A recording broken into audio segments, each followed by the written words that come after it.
Assalamualaikum warahmatullahi wabarakatuh. Kembali lagi di SG Channel.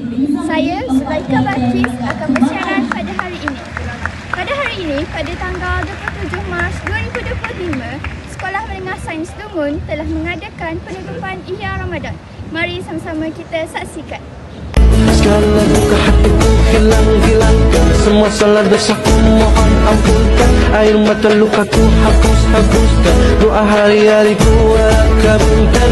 Maulana, Maulana ya Samidu ana, birahmatika ya Rabbi la tafujana. Ya نور الهلال أقبل تعال فالشوق طال والقلب سما نحو السماء مترنما لا تنقضي أنت للروح دواء.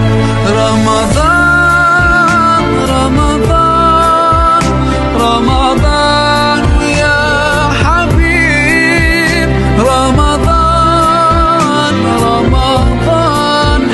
ليتك دوما قريب. Tahniah saya ucapkan kepada semua pihak yang terlibat dalam menjayakan program Ihya Ramadan pada tahun ini. Saya mengucapkan selamat bercuti kepada semua warga SM Sains Lungun. Itu sahaja daripada kami. Sekian, terima kasih.